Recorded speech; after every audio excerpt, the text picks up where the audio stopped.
Dengar nih, berarti Land of Dawn udah siap untuk kita datengin. Kita saksikan bersama-sama pertempuran antara kedua tim ini. Rebellion versus Kokos Esports. Wow, semuanya tulis di kolom komentar hashtag dari kedua tim masing-masing.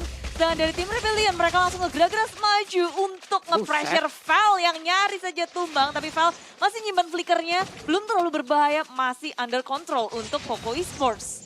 Waduh, itu tadi dem. Sabar. Serem kita ngelihat Iron Hook-nya hampir aja tadi langsung kena, ada juga menarik salah satu player. Kimi juga udah punya damage gitu kan. Dia pakai energy transformation, kasih damage gede, kalau hooknya kena itu udah nggak susah. Cuman oke, dia mid lane. Digas sama Radiant aja Kiminya udah tercounter banget loh. Betul. Jadi ini ya Rebellion ya mau gak mau sih, mereka main sabar dulu, mereka main santai item jadi baru bisa maju juga. Dan apalagi Val ya, Val nginjak di level 4, real world manipulation ada. Dari stand udah harus main belakang, dia udah harus mulai jaga jarak juga. Iya. Masuk ke dalam zona dari real world manipulation untuk keluar itu susah. Plus ini adalah hero yang aimnya manual, namun ditarik kali ini EVL-nya memaksakan keadaan di mana tadi dia ngebadanin langsung, bukan Purple Buff yang harusnya ditarik tapi dirinya lah yang dia pertontonkan, pertunjukan hingga akhirnya berhasil ditarik dengan Iron Hook, mencoba untuk langsung mendapatkan juga karena WJ menarik lagi dengan Iron Hook-nya, bisa kan diselamat tapi Ray ditembakin dengan Derry Stein hampir aja bisa mendapatkan satu player lagi. Wow. Tim dari Rebellion mereka ngegeragas masuk tapi di area bawah. Walrus muncul di area bottom lane. Jeb ngedapatin Sinting. Dua lane dari Kokos agak kelimpungan. Mereka di area tengahnya dihabisin, lalu ke bawah juga. Itu nggak disangka banget karena Turtle di area atas rotasi ke bawah. Itu jarang terjadi kan. Biasanya mereka bakal rotasi dekat-dekat di area Turtle. Tapi tidak. Rotasi itulah yang bikin Sinting nggak menyangka. Nah loh, ini dari Stein-nya, Iron Hook-nya kena lagi dong. Flicker pun harus digunakan oleh Ray, tapi dia belum menyerah. Dia mulai maju lagi ke bagian depan. Ada dari Stein kali ini langsung terkena efek dari Real Manipulation. Mau pergi ke arah mana karena ada Poisi di bagian belakang yang mencoba untuk langsung mengejar. Dan bener aja Dragon Tail sekalinya dia mendarat. Berhasil mendapatkan langsung ke arah Kimi, dan Kimi pun harus dipulangkan menuju ke arah base-nya. Yep, dia tumbang gitu aja dan gak bisa untuk membalaskan lagi. Dan Turtle pun jatuh ke tangan Kokos Esports. Walaupun mereka kalah dari segi point kill, tapi mereka bisa mengimbangi network di menit ke-23 ini. Ya, ini kita harus melihat sih di bottom lane seperti apa perjuangan dari Hais ataupun dari Sinting untuk bisa menghalang agar gak terlalu cepat jadi item juga. Karena untuk di bottom lane-nya ya late game clean udah pasti jadi, udah pasti sakit juga. Tapi Hais kalau bisa nge-backup temennya, dia belum jalan nih sekarang. Kalau dia udah mulai jalan juga dengan Demonic Force, ini team fight pasti bisa dimenangkan oleh Rebellion. Nah loh, tadi untuk ultimate-nya udah mau aktif tuh. Ayo. Hanya tinggal melihat, kalaupun dia lompat tadi dan ada dash yang dilakukan oleh Clean, dia akan lompat terus-terusan hingga targetnya dia dapatkan. Ya, cari posisi, cari momen juga dari WJ-nya. Sementara Koko mau gerak kemanapun mereka harus memperhitungkan nih. Salah gerak dikit ke hook nggak? Iron Hook dikeluarkan tapi Ray berhasil untuk menghindarinya. Nggak mengenai sasaran, tapi dari tim Rebellion mereka belum berhenti di situ. Mereka terus-menerus memberikan pressure dari setiap laning-nya.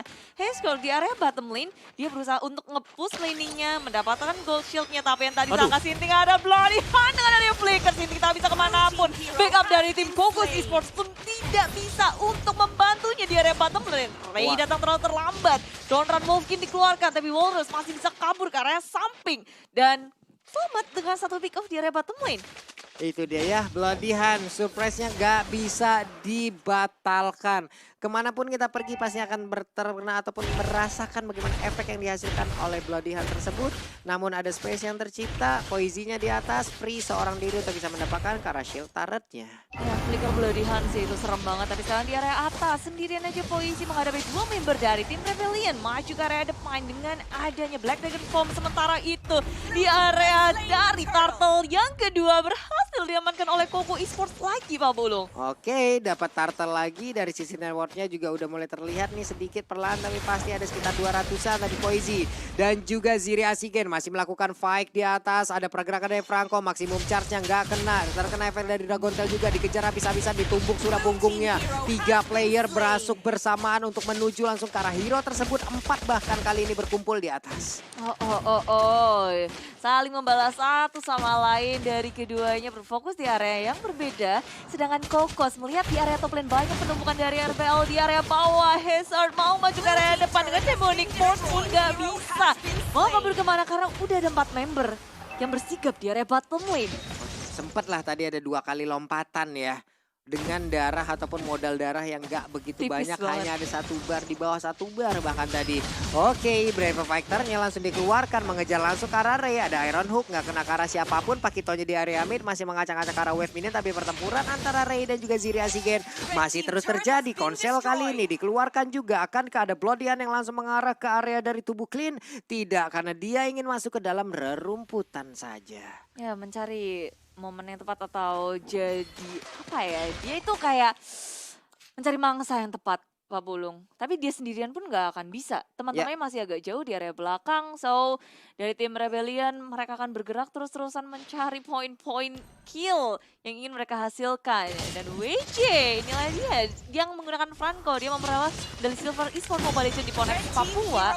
Tapi sayangnya kalau di sini dia mendapatkan poin dan untuk musuhnya, memberikan bukan mendapatkan ya. Mendapatkan sebuah tarikan ya. Oh Budi, ya. iya. Langsung tertarik aja walaupun ada 1 outer turret di area bottom lane yang udah langsung dihancurkan begitu aja. Lompat lagi Aizen-nya mau pergi ke arah mana karena sekarang dirinya masih bisa untuk selamat dengan ada beberapa tembakan yang udah dikeluarkan. Bahkan tadi ada reload manipulation juga selamat dan kabur dia ke arah yang lain. Iya, mulai dihentikan rotasi dari tim RBL. Mereka gerak kemana? Kali ini tim Kokos Esports nggak pernah sendirian. Mereka bersama-sama bergandengan tangan, nggak ngebiarin. Apalagi marksman mereka sampai nggak ada yang nge-cover. Jadi otomatis dari segi pick off milik tim RBL akan sedikit sulit. Tapi dengan positioning yang baik dari WJ. Yang rupanya dia adalah pemain dari Ponex X Papua. Hey! Aduh, kita deg-degan ngelihat Iron Hook-nya ya. Untung masih bisa digocek itu mah. Tapi kalau udah ketahuan kayak gitu jadinya Koko akan lebih hati-hati nggak sih? Ampun. Wah di bawah nih guys, kabur nih guys. Capek emang ada Franco. Kita yang farming, dia yang narik. Emang Vendetnya udah mulai connect juga. Walrusnya langsung pergi dari area tersebut.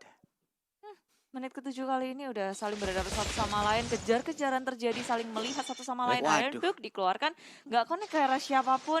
Teman-teman dari tim RBL pun kayak mereka udah, oke, kita mundur dulu. Malahan dari tim Koko yang bisa nih buat ngebuka duluan. Ya. Dua marksman-nya udah mulai bergandeng tangan juga nih. Ya menurutku semakin lama ini sih Koko pasti lebih diuntungkan sih Hunter Strike buat Malphite bahkan ya udah jadi buat si siapa tuh Granger dan juga Clean-nya bahkan sudah punya true damage dua-duanya endless battle bersama dengan Thunderdome. Waduh, itu Bloodihan-nya connect loh. Tapi malah pergerakan dari Franco-nya malah kali ini langsung menghilang. Tapi ternyata di tempat yang berbeda ada Granger yang menjadi korban juga. Ziri Asigen tertinggal seorang diri di bagian belakang. Lompat lagi ke arah Ruby nggak mau dan nggak bisa menggunakan seluruh skill-nya. Karena itu hanya akan nge-trigger apapun yang dimiliki oleh Popheus. Ditabrak lagi, dipukul lagi, sedikit HP tersisa dan Popheus masih bisa selamat. Fail-nya harus pergi dari area tersebut dan mereka dibalikin. Oh no, almost wipe out, hampir ke wipe out. Iya, menurutku tadi agak sedikit agresif juga ya permainan yang dipertunjukkan tadi di mana Sinting langsung ke depan dengan trap-nya. Tapi dia ternyata bisa ditumbangkan secara langsung. Terlalu agresif dan RBL mereka akan berusaha untuk membalikkan keadaan dari sekarang. Karena secara kalau mereka lagi unggul pemain, mereka bisa narik satu dengan hooknya, mereka bisa clear satu lagi, mereka akan lebih advantage. Tapi Ammo Offender connect terhadap 2 member dari tim RBL, backup dari segi damage-nya kurang dan malah dibalesin oleh tim RBL. Maju ke area depan dari Haskell, Demonic Force gak bisa connect terhadap siapapun, dibales langsung oleh tim Kokos Esports. Menuju ke area belakang dengan area belakang dengan Walrus dalam bahaya seorang diri, tak bisa menahan lagi, tapi balasannya adalah 1 untuk 1. Evil juga tumbang. Wah, dari masing-masing junglernya juga udah tumbang lewat fight yang barusan terjadi. Mereka trade aja. Jadi cukup sejauh ini bagaimana Om? Ya, Berimbang kah? Trade-nya pasti berimbang ya, bahkan lebih unggul untuk Rebellion tadi kalau dilihat bahwa dengan adanya Popheus sendiri. Dan kalau kita lihat sekarang untuk replay kita, Dimana untuk fight yang terjadi, mereka harus berhati-hati dengan adanya real world manipulation. Ini suatu sumber permasalahan yang harus dihentikan juga. Real world manipulation kalau terbuka akan membuat pemain-pemain dari Rebellion antara mereka harus mundur jauh ke belakang atau mereka komit aja buat tangkep, buat angkat if-nya, di bloody hound aja sekalian biar cepat tumbang. Banyak banget ya kunciannya. Tapi itu dari Amoven.com bukan Trey, dibalas oleh RBL, balas membalas, sama-sama saling menghitung resource skill yang ada. Dan sekarang ini Lord yang pertama mungkin bakal jadi sasaran untuk tim RBL. Mereka udah nge-push banyak banget tuh red. Mereka udah menduduki areanya terlebih dahulu. Tapi konsil dibuka WJ di area depan. Sudah membuka semua member dari tim Koko Esports. Real World Manipulation dikeluarkan, slow dan damage dikeluarkan. Tapi tengok, itu naganya milih untuk mundur saja karena udah gak bisa dari Koko Esports memilih untuk mundur ke area belakang. Tapi dari tim RBL mereka akan mengejar terus menerus. Dengan ada Demonic Force maju ke area depan belum dibuka. Dan dari RBL mereka fokus ke area Lord aja. Nggak mau terlalu overextend, cukup puas dengan adanya dua member dari Koko Esports yang tumbang. Menjauhkan lagi seharusnya ini dari sisi Purple Buff-nya, sisi Purple Buff lagi. Dari sisi network-nya. Dan Purple Buff-nya barusan udah diinvasi juga oleh pemain dari Red Bull. Sementara itu Lord berhasil diamankan. Cilupa. Iya, Rebellion mereka menang tadi karena itu tadi dari posisinya ya. Kalau kita lihat Yuzong lagi maju dengan Black Dragon Form, terus dia tiba-tiba mundur dan semuanya dikejar dengan adanya Demonic Force. Demonic Force yang menjadi faktor yang sangat mengganggu sekali. Kalau fight-nya berlangsung mulus untuk Koko Esports, itu gak ada masalah. Tapi kalau lagi gak mulus, ini Demonic Force dengan Povius bakal sakit banget. Untuk give-nya, udah ada Ice Queen 1 ke Brute Force, ke Genius 1. Kita belum melihat item damage yang lain. Tapi untuk Poviusnya juga udah selesai dari itemnya. Clock of Destiny, Force item. Ada Ice Queen 1, ada juga Dominance Ice. Dia bakal sangat tanky sekali untuk menjaga teman-teman yang lain di lini depan. Weh, itu gak kena ya. Namun dilompatin gitu aja, Bude. Dapat Lord, semuanya di-pulse. Dua lane, area atas dan area tengah. Untuk Koko Esports mereka masih ngelihatnya, untung sih ini kayak oke, cuma dua lane yang ke-push. Dan dari segi RBL-nya nggak bisa sampai menyentuh ke area inhibitor, Pak Bulung. Iya, nggak bisa. Hanya bisa melihat dari kejauhan. Tapi WJ bisa aja menarik dalam jarak segitu. Nggak mundur lagi pemain dari Koko. 3 hero berkumpul loh di dalam area ini. Iya. Dan untuk pemain nih, kalau kita bandingkan Rafael dengan dari Stan juga ini sama-sama mid laner. Dan secara mungkin nggak terlalu bagus ya untuk dari Stan. Tapi kita lihat bagaimana dari Stan dengan Kiminya. Yang dari tadi selalu memberikan pressure. Selalu ada di sana buat ngeganggu. Belum lagi dia di cover dengan WJ. Sedangkan Vel, dia harus berjuang sendirian sih kalau kelihatan dari tadi. Vel-nya kalau mau di cover itu siapa yang bisa cover dia paling dekat? Ray mungkin. Iya. Dan Ray pun terkadang harus maju ke depan. Buat fight, buat inisiasi. Dan enaknya Derry di game ini dia kan pakai Kimi, constant damage bisa keluar terus. Awal-awal juga udah galak banget, nge-pressure. Dan Koko Esports dengan adanya konsel yang udah dipecah oleh tim RBL. Sekarang Koko nunggu timing lagi. Mereka nggak bisa dengan gamblang masuk ke area belakangnya. Dan RBL punya permainan sangat kuat. Iron Hook-nya connect terhadap satu member Ray dalam bahaya. Flicker dikeluarkan tapi Demonic Force juga menghentikan pergerakan dari Ray. Tapi satu untuk satu maju ke area depan. Dengan adanya langsung Ritual Manipulation menghentikan pergerakan dari tim RBL. 3 member down dan akan menjadi 4 karena Walrus terlalu jauh dari kawanannya. Tersisa WJ seorang diri. Waduh, dibalasin oleh Koko apapun yang diperbuat tadi oleh RBL ya. Dimana tadi mereka almost wipe out, tapi sekarang pun langsung mereka lakukan juga hal yang sama. Terlihat ada WJ, udah flicker pula, mau pergi ke arah mana, mencoba untuk nge-buying time. Dan benar-benar kali ini Grangernya seorang diri. Oh, ini mulai bahaya ya, udah mulai snowball juga untuk Koko di mana mereka berhasil untuk mengejar ketertinggalannya. Dan terlihat bahwa dari Rebellion tadi mereka terlalu maju, mereka terlalu ingin untuk mengunci pemain dari Koko, tapi dengan posisi yang kurang begitu bagus juga. Dan sekarang Lord ini, Pak Bulung. Nih Lordnya boleh colek lagi, akankah dimiliki oleh Koko ataupun RBL akan mendapatkan Lord tersebut karena sekarang map simulcharge-nya dihalangin langsung. Tidak akan ada kontes, tapi WJ-nya belum bloody hunt juga. Heiser-nya mencoba untuk mengejar langsung ke arah Ruby ataupun Rondo yang udah dilakukan juga oleh Ranger-Gangernya pergi ke bagian belakang. Rhapsody udah dikeluarkan juga, sedikit lagi yang tersisa dan bener aja untuk Povius-nya langsung hilang kali ini karena dia lompat di dalam jurang yang terdalam yang dia milikin. WJ yang pergi ke arah mana, Sintingnya berhasil mendapatkan lagi ke arah satu player, mau pergi ke arah mana lagi untuk Ziri Asigen dia masih lengkap, masih bisa keluar. Tapi pertempurannya terpisah, ada satu korban lagi. Hanya menyisakan Ziri Asigen seorang diri. Oh, dan Koko masih berlima ditambah dengan satu Lord yang akan berjalan di area bottom lane. Koko Esports akan ngegeradak langsung ke area mid lane-nya. Inhibitor nggak akan bisa diselamatkan, tapi base-nya akankah bisa ditahan oleh tim RBL? Karena dari Koko berfokus langsung ke area base milik tim RBL. Waduh, dilompatin dong, Brave Fighter dong. Ini dia, best turret-nya masih bisa diselamatkan apa tidak. Karena sekarang mereka keluarnya bersamaan. Dilompatin lagi oleh Esgar, ada Clean yang menjadi korban untuk kali ini. Lompat lagi, Evil yang pergi ke mana. Ini dia Evil-nya masih bisa selamat dibalikin keadaan. Dan masih bisa menyelamatkan dari base yang mereka miliki. Tinggal setengah Pak Pulung, Om Wawa, kayak Koko. Mereka pengen banget mereka fokus lompat langsung ke area base-nya. Tapi timing yang begitu on point. Ya. Mereka revive. Nih tengok, Evil-nya juga langsung masuk ke dalam base turret. Semuanya fokus juga hanya dengan satu minion aja.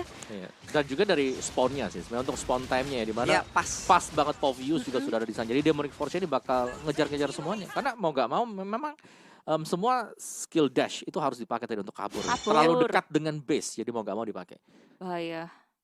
Bahaya banget. Dan udah dipukul mundur lagi, di reset ulang lagi. Tapi bayaran ketika mereka kehilangan satu Lord tadi dan almost wipe up tadi, RBL kehilangan 2 inhibitor. Ya, 2 inhibitor dan juga item dari Koko yang udah jadi ya. Karena secara total in damage-nya nanti pasti lebih besar yang mainin Waduh. 2 marksman buat di late game. Konsel lagi. Konsel lagi, pindah tempat dulu. Jaga-jaga lagi. Ketahuan gak nih? Ayo nih. Kayaknya ketahuan. Tergantung Kimi sih, maximum charge. Kebum. Enggak sih. Tahu-tahu Franco ya. Sama-sama ngumpet. Soalnya mereka nggak mau ketahuan juga posisinya kan. Ada Franco di situ. Dari area yang berbeda saling memirroring satu sama lain. Kiminya udah kelihatan di area tengah. Dan damage-nya juga gede banget ya. Gede banget. Ini bagi 2 wilayah sih. Ya, Kiri kanan ya. sama-sama rumput nih. Mhm. Deh, lahan lo di situ ya. Ya, aku di Sawah sini lo ya. di situ, nih sawah gua nih. Tengah-tengah irigasi kan nih. Oke, Radiant Armor untuk Ray dia akan sedikit lebih tahan lah untuk damage dari Kimi sendiri. Dan ini tinggal nunggu Lord yang akan bisa menjadi penentu juga. Memang belum Lord level 3, masih di level yang kedua karena belum menit yang ke-18. Tapi bisa jadi bakal ditunggu juga. Weh. Langsung ada flicker dan juga Bloodihan yang gak bisa lagi, harusnya dia pergi dari tersebut karena akan menggunakan rondo. Tapi ada Popeus juga di area tersebut. Reroll manipulation di bagian belakang diganggu juga dengan kehadiran lampu-lampu dengan Brave Fighter yang dimiliki. Mau pergi ke arah mana lagi, High Guild-nya langsung aja membuat sebuah benteng agar rekan-rekan pemain dari Koko tidak bisa mendekat masuk dan hilang sudah 3 player. What? Itu pergerakan yang mungkin sudah dinantikan oleh tim RBL mendapatkan jackpot. Evilnya tumbang dan sekarang di area bottom lane inhibitor pun hilang. Tim RBL masuk bersama dengan minion berusaha untuk menahan Koko Esports. Mereka udah tinggal berdua aja, tapi begitu pula dengan RBL. Tanpa adanya wave minion dari area tengah yang masuk, akan sulit untuk mereka ngedapetin inhibitor yang lain. Ya, itu gue setuju banget ya. Apalagi tadi kelihatan kan, satu pemain saja yang ada di map terbuka, langsung konsil, langsung Bloodihan. Langsung. Ruby pun melakukan hal yang sama ya. Cuman sejauh ini Ruby-nya berpindah tempat aja. Bukan untuk nge-pick off. Dan sekarang reroll manipulation dikeluarkan lagi. Udah langsung di cancel, udah langsung digagalkan. Hampir aja tertarik dengan Iron Hook yang dimiliki oleh WJ.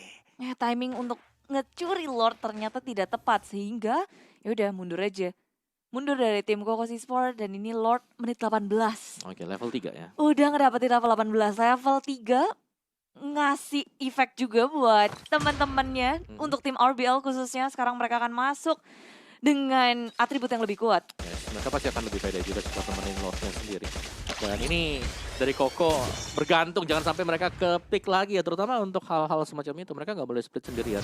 Ya, berhadapan dengan Franco yang udah sangat siap sekali dari tadi, dia mainnya agresif, dia berani untuk langsung konsil bahkan Bloodihan. Karena di backup dengan teman-teman, siapapun yang kena surprise nanti itu udah pasti hilang, apalagi untuk hero yang jenisnya tipis-tipis.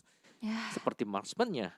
Sinting, Evil. Fighternya juga File? bahkan. Kecuali ya Poisi lagi Dragon Form ya udah gak bisa digigit nanti. Ya, itu dia. Ini begitu mengerikan, Nah, tuh. tapi maju ke area depan. Lagi. Jackpot ngedapatin Sinting dari area top lane dan dari tim Koko Esports mereka begitu pusing menghadapi bottom lane-nya, tengahnya, dan Poisi. Black Dragon Form dimunculkan, mencoba untuk menghalau pergerakan dari tim RBL, diusir mundur. Tapi apa daya kali Waduh. ini dari Walrus ngedapatin satu inhibitor Gila. dan berfokus ke area inhibitor turretnya. Waduh, Immortalnya pecah, dia respawn, dia menggunakan Winter, berharap untuk bisa masih menciptakan sebuah momen. Namun sekarang, Wave Minion sepertinya tidak sanggup untuk mengantarkan RBL agar bisa mendapatkan kemenangan di game yang pertama dan berhasil diusir mundur oleh pemain dari Koko. Sama-sama kehilangan 2 inhibitor. Oh enggak, Koko ternyata udah habis. Habis. Cuman pukulan balik bisa dilakukan oleh Koko sekarang sih. Kalau mereka mau juga Black Dragon Form, ini untuk ngejar aja, nge-zone out. Jadi reset dulu untuk Koko. Nunggu lagi 1 menit ke depan untuk Lord yang akan menentukan. Semua Lord sekarang akan menentukan karena ini udah Lord yang level 3, Lord yang udah sangat-sangat terakhir sekali. Dan dari Rebellion sangat mengandalkan WJ. Kalau WJ-nya dia tadi bisa dapetin 1 dia gak tumbang, mereka bisa cepat menang. Tapi tadi karena memang dapetin 1 tuker 1 ya jadi impas. Sebenarnya kalau ngelihat di sini ya, RBL mereka war-nya komit semua. Harus komit. Kecuali Kimi. Kimi yang punya constant damage, dia bisa maju mundur. Yap. Tapi Koko sebenarnya juga enak banget, tinggal tarik ulur. Mereka punya 2 dengan constant damage juga ya, Sinting dan juga Evil. Posisinya, tapi harus diperhatiin, jangan sampai mereka jadi korban pertama. Bener. Menurutku sih kalau dari Koko ya yang bisa mereka mungkin ditumbalkan lah di garis depan ini Ray dulu lah, Ray atau Poison.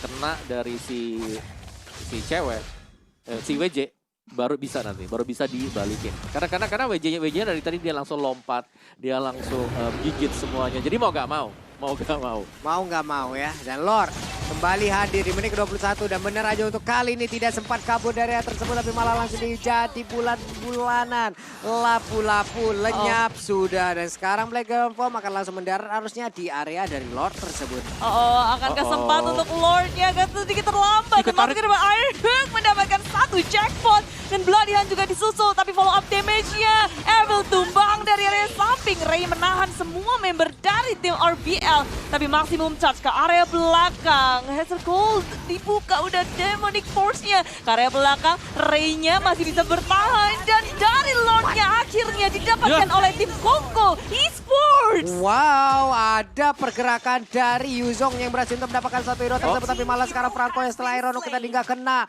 Malah dirinya yang menjadi sebuah korban. Menjadi 1 orang yang diincar habis-habisan. Ya ini bakal berat. Apalagi tadi ya kalau kita tahu Koko, Evil itu udah gak ada. Gak Ya. ada retribution sama sekali. Tapi Koko, mereka yang mendapatkan Lord yang keempat ini. Iya. Dan RBL juga mereka cuma berempat tadi di area Lord-nya. Banyak resource yang udah dikeluarin buat nyicil Lord-nya. Terus Koko dapat dengan adanya Poisi tadi ya. Yang ngedapetin, Iya. ngedapetin Lord. Dan sekarang Lord di tangan Koko Esports. Boleh nih. Wow. Oke, mereka bertiga melawan 3 orang pula. Black Dragon Form belum dikeluarkan sejauh ini tapi Dragon Tail juga udah mulai tadi terkena. Sementara Ziri Asigen akan menjadi korban sedikit lagi tapi masih ada Brief Fighter yang mundur dari area tersebut. Popheusnya hanya akan mengantarkan nyawa. Winter Ranger udah langsung dikeluarkan 1 dan Sonatanya dari kejauhan juga berhasil mendapatkan 1 poin kill. Tapi berhasil ditarik lagi. Udah ada Bloody Hand lagi mau pergi ke arah mana tapi Bloody Hand seperti yang nggak ada. EVL-nya mengeluarkan Rhapsody kena semua pelurunya. Connect sudah ditumbuk lagi perut dari Wave Minion tersebut. Kocar kacir lagi Bu. Ya itu Iron Hook yang bagus banget sih sebenarnya. Cuma Iron lagi sekarang Koko mereka udah punya Immortality. Maju ke area depan dan Ray menjadi 1 sasaran yang sangat tepat. Kurang tepat karena bukan jackpot yang mereka inginkan. Pasti bukan sasaran yang mereka inginkan. Sedangkan WJ mencari celah di mana bisa untuk menggapai Sinting ataupun dari segi Evil-nya. Yap, ini Ziri Asigen walaupun masih 30 detik lagi ya Bude. Pakito, wow, sebuah pergerakan yang begitu baik. Tapi real world manipulation merubah segalanya. Ada lagi pergerakan dari Blondion dengan mendapatkan ke arah 1 player. Tapi Pakitonya udah mulai tumbang. Franco-nya juga akan menyusul harusnya. Di mana Immortalnya udah mulai pecah. Sekarang WJ-nya akan menjadi milik dari pemain Koko. Wave-nya terbuka bebas. Wave-nya akan jalan menuju langsung ke arah base yang dimiliki oleh RPL. Oh, tengok Hazard akhirnya hadir. Muncul ke area depan tapi tidak sanggup untuk menyapu poin kill. Waduh. Headcon sudah 1, 2, dan bakal menjadi 3 kali titik begitu low. Tapi sayangnya Headcon harus terhenti dengan 2 poin killnya saja. Jadi Avigen sendirian mencoba untuk melawan defense. Datanglah Naga terbang ke area samping. 3 lawan 1 dan RBL terwipe out. Tim Kokos Esports akhirnya dengan dramatisme memenangkan game yang pertama. Panjang ya warnya ya. Dan nyaris kecelakaan nggak sih tadi buat Iya. Koko? Iya. Kalau kita lihat dia lompat ke samping temennya tadi Rubinya. Itu Demon Force juga Ruby kena. ngikut. Granger kena. Kena Habak, ada 2 habak, ya. Ya, dan untungnya memang dari Rebellion tadi mereka hanya tersisa 2 hero juga. Jadi agak sedikit kurang untuk manpowernya. Tapi congratulations untuk Koko. Berhasil memperoleh game yang pertama. Game yang cukup panjang. Dan yang pasti cukup melelahkan ya untuk Koko. Karena mereka tertinggal, mereka terdesak. Tapi ternyata mereka ngebalikin semuanya. Boleh sih. Yuzong ya menjadi kunci. Yuzongnya juga kan. kunci tadi, betul. Iya. Dapetin Lord yang kelima. Terus Iya. terusan.